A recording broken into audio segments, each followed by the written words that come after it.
ஊக்குநர்களுடைய மாநில தலைவர் திருமதி சென்னம்மாள் மேடம் இந்த நிகழ்ச்சிக்காக கடிதங்களை தயார் செய்வதற்காக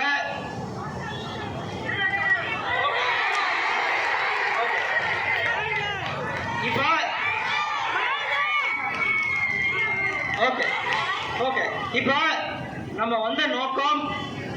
வந்த நோக்கம் இன்னும் தேர்தல் அறிவிப்புக்கு சில நாட்களே உள்ள நிலையில நமக்கான ஊதிய உயர்வை வழங்க வேண்டும், மக்கள் நல பணியாளர்களுக்கு வழங்கிய ஆணையை ரத்து செய்ய வேண்டும், நமக்கான திடக்கழிவு மேலாண்மை திட்ட பணிகள் மற்றும் எஸ்பிஎம் திட்டத்தினுடைய அந்த நீங்க யூஸ் பண்ற 7 அல்லது 8 ஆப்புகள் அந்த செயலிகளை கையெழுத்திடும் அதிகாரம் சுகாதார ஊக்குநருக்கே வழங்கப்பட வேண்டும்.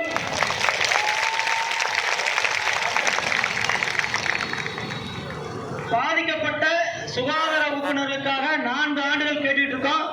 அவங்களுக்கு உடனடியாக அவங்களுடைய பிரச்சனைகளை கலைந்து அவங்களுக்கு ஊதியம், அவங்களுக்கு டியூட்டி போஸ்ட் போடணும், டியூட்டி வழங்க வேண்டாம், அவங்களுக்கு பணி திரும்ப வழங்க வேண்டும், அவங்களுக்கான மொபைல் ரீசார்ஜ் மற்றும் வாகன எரிபொருள் செலவினத்தை வழங்கணும்.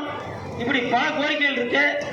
நாம இப்ப பேச்சுவார்த்தைக்கு மதிப்புமிகு ஊர வளர்ச்சி ஆணையர் அவர்களிடம் பேசுவதற்கு மதிப்புமிகு காவல்துறை ஏற்பாடு செய்யப்பட்டுள்ளது.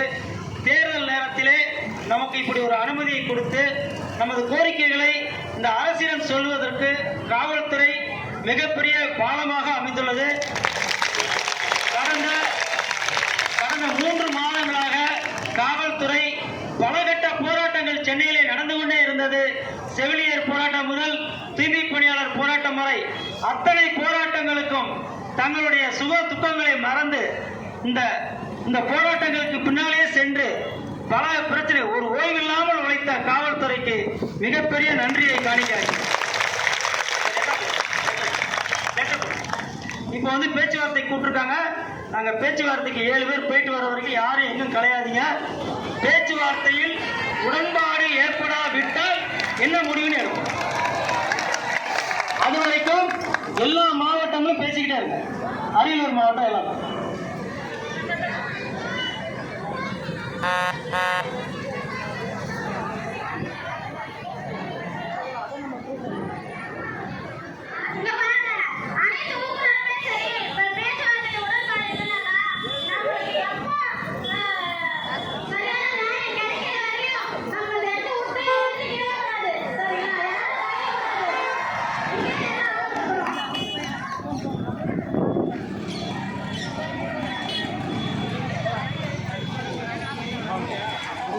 வாழ்த்துக்கள்.